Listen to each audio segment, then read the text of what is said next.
اور ان کا ارادہ ہے کہ دوبارہ سے بلکہ تیسری بار اب ہیکل سلیمانی تعمیر ہوگا. تھرڈ ٹیمپل اسے کہتے ہیں. تو یہ حرم کا نقشہ میں نے آپ کو بتایا, میں نے کئی ویڈیوز میں اسے ڈسپلے بھی کروایا ہوا ہے. وہیں پر ایک مشرقی کونا ہے اسی حرم والی جگہ پر جہاں پہ سیدہ مریم نے عبادت کی. بیسیکلی اس کی تفصیلات تو آ چکی ہیں سورہ آل عمران کے اندر کہ حضرت مریم کی والدہ نے یہ منت مانی تھی کہ اے اللہ تو مجھے اولاد دے تو میں اسے ہیکل سلیمانی کی خدمت کے لیے وقف کر دوں گی.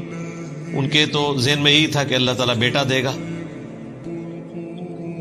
اور ہیکل سلیمانی کی خدمت کے لیے اسے وقف کیا جائے گا, کیونکہ اس زمانے میں مرد ہی وقف ہوتے تھے ہیکل سلیمانی کی خدمت کے لیے. یہ بڑی آکورڈ بات تھی کہ کوئی عورت ہیکل سلیمانی کی خدمت کے لیے جائے. ظاہر ہے پھر پردے کا بھی اہتمام کرنا پڑے گا, اور ایک ریجڈ قسم کے مذہبی ماحول کے اندر ایک عورت کو تو ایکسیپٹنس بالکل ملتی ہی نہیں ہے.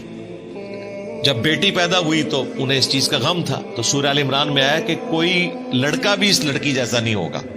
ہاں, یہ ہم نے جو تمہیں لڑکی دی ہے اللہ نے یہ طے کیا ہے کہ اس لڑکی کو اور اس سے ہونے والی اولاد کو جہان والوں کے لیے نشانی بنائیں گے. دونوں ہی بڑے معجزے ہیں, سیدہ مریم کی پیدائش اور ان کے ساتھ جو معاملات, اور ان کے بعد عیسیٰ ابن مریم کی پیدائش. یہ دونوں معجزات ہیں. حضرت مریم کے والد عمران تھے جو بنی اسرائیل کے پیغمبر تھے, وہ تو فوت ہو گئے. سیدہ مریم بعد میں پیدا ہوئی. ان کی کفالت پھر ان کے خالوص سیدنا زکریا علیہ السلام نے کی, اس کا ذکر بھی سورہ آل عمران میں گزر چکا.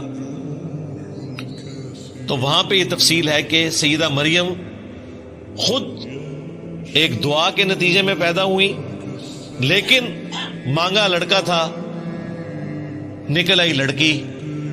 تو اللہ تعالیٰ نے کہا کہ کوئی لڑکا بھی اس لڑکی جیسا نہ ہوتا, اس کو وقف کرو. اب یہ بڑی حیران کن بات تھی کہ ان کو وقف کرنا ہے, تو اس کے لیے پھر ظاہر ہے الگ سے ایک حصہ بنایا گیا.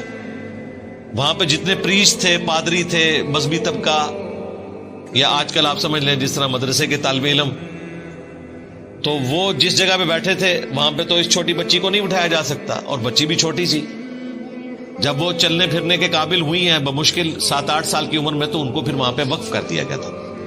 پانی بھر کے لاتی تھی. وہ میں نے آپ کو بتایا ایران والوں نے جو مریم مقدس فلم بنائی ہے نا, یقین کریں بندے کے آنسو نہیں رکتے. انہوں نے جو اس کو فلمایا ہے, مجھے پہلی دفعہ اس کو دیکھ کر احساس ہوا ہے کہ یہ غیر معمولی معاملہ ہے.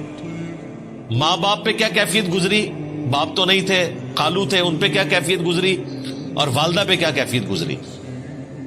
اس تکلیف کا کوئی اندازہ نہیں کر سکتا. پھر انہیں جو تیکھی باتیں سننی پڑتی تھی مدرسے کے طالب علموں کی طرف سے. طالب علم تو ایک دوسرے کو نہیں چھوڑتے ہیں, تو ایک چھوٹی بچی اس کے اوپر ظلم کرتے تھے, مارتے تھے, پیٹتے تھے.